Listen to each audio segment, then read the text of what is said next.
Hello and welcome. I'm Raghav from Automation Step by Step, and today we are going to see classes in TypeScript. This is going to be very easy and very interesting. So let me go to my Visual Studio Code, and here we had seen interface in the last session.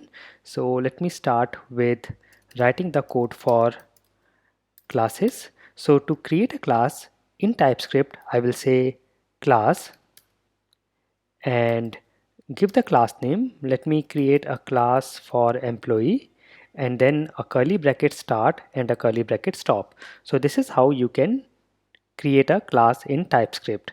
Now inside this class I can give some fields or properties.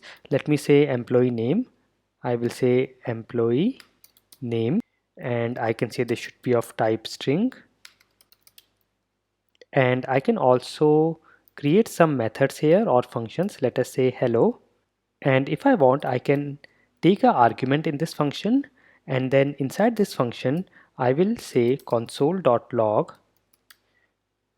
and give two backticks. This is the key below your escape key, and I will say hello and a dollar, and inside curly brackets I will refer the variable name.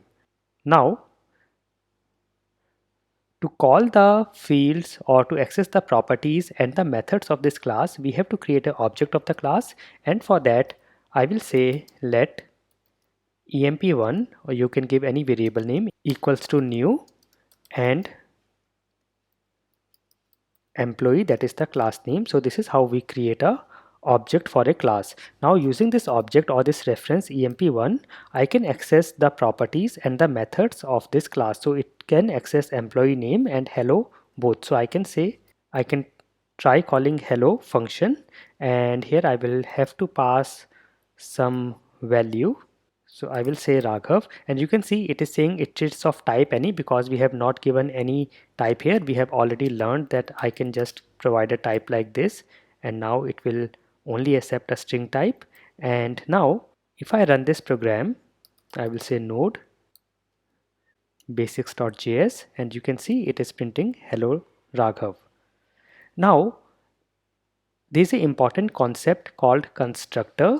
I can force the user to provide me some parameter as soon as the object is created, and for that I can use a constructor. So I can say here inside the class I will say constructor, and this is like a function which is always called whenever an object of the class is created.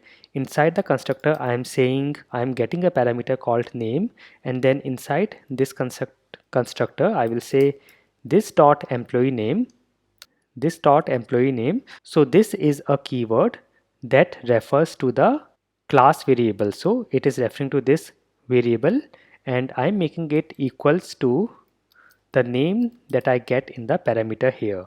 Now as soon as I will save, you will see there is an error here. You can see an error here, and this error is because now I'm using a constructor, so I cannot create an object of the employee without passing the parameters of the constructor. So I will have to pass the parameters here.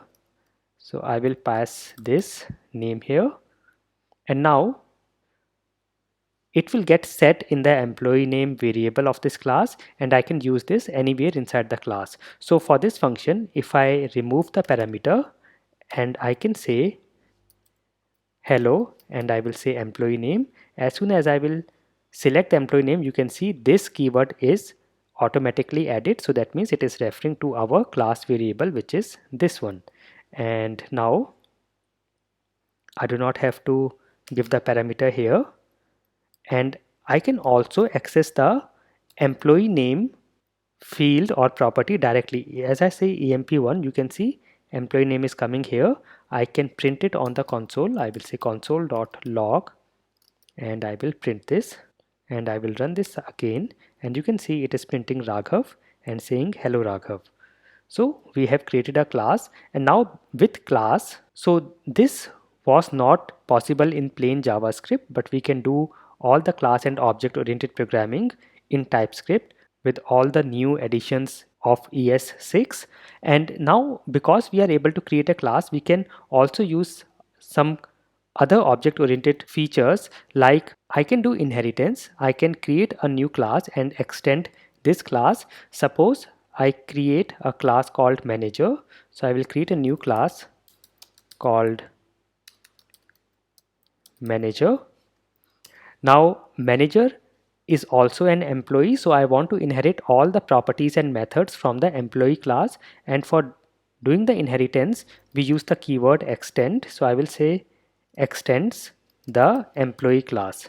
So here I am saying the manager class extends the employee class. In simple words, it will inherit all the properties and methods of the employee class. Now let me make a constructor here as well. I will say constructor and I will take the name here, and now I have to pass on this name to the parent class constructor, which is the employee class. So I want to pass it here.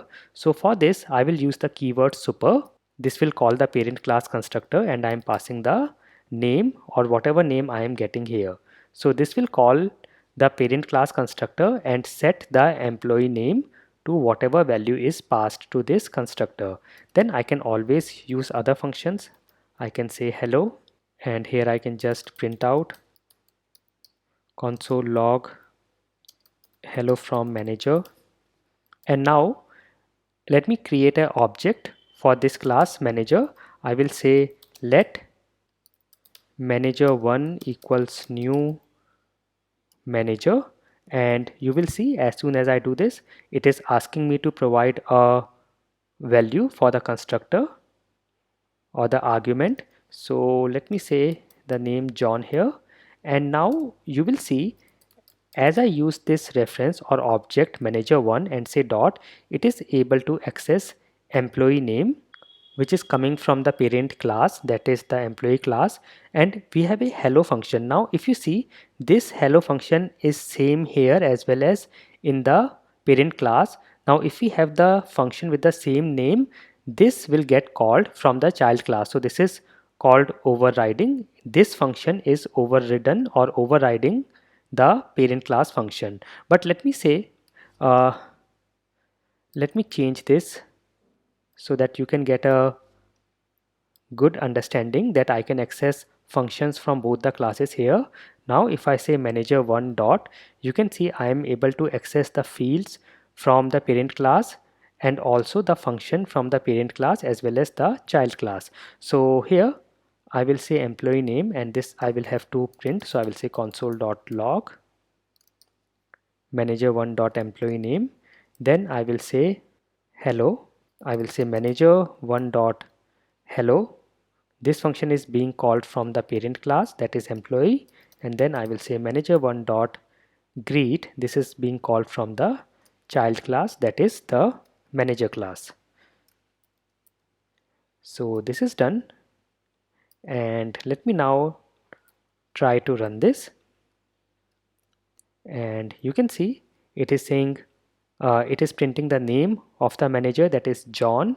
It is saying hello John, and this is coming from the child class, and hello from manager, this is coming from the parent class. So we can do inheritance, overriding, all the concepts of object-oriented programming with TypeScript. Now let us also learn about access modifiers. Now we have public, private and protected, and these access modifiers are the keywords that set the accessibility of the properties and methods in a class. For example, if you see this property, I go to the employee class, and this is a variable or the property of the employee class. If you do not have any access modifier, that means it is public and it is accessible within and outside the class. Let me explicitly mention this. I'm saying this is public, and you can see, and this property is now available or accessible from anywhere inside or outside the class, and you can see it all still runs fine. There is no error. I can test it, I can run it, and everything is running fine. However, if I make it private, so private properties are available or accessible only within that class and nowhere outside. Now if you see, I will scroll down and you will see there is an error. I cannot access it here. I can only access it within the class. So here there is no error because this is within the class, but here we have an error. Also, if I go to the derived class or the child class, If I try to access the property here, I will have an issue. For example, let me show you. I will use backticks here and I will try to access employee name, and you can see it is not able to access it here because it is private within the class. Also here I am getting an error. Now if I want this property to be accessible within the class as well as the derived class or the child class, in that case I can make it as protected. So I will say protected. Now it will be accessible in the class, in this class, its own class, and the derived class, but not outside. So you can see here there is no error. Here it is an error because it is outside. But if I go to the manager class, you can see here again there is no error because this is a child class or the derived class, and everywhere outside the class there is an error. So this is how you can make or set the visibility of your properties and methods using access modifiers. I hope this was very useful for you. Please do some hands-on on TypeScript and let me know if you face any issues, and also share your knowledge with everyone. I hope this was very useful for you. Thank you for watching and never stop learning.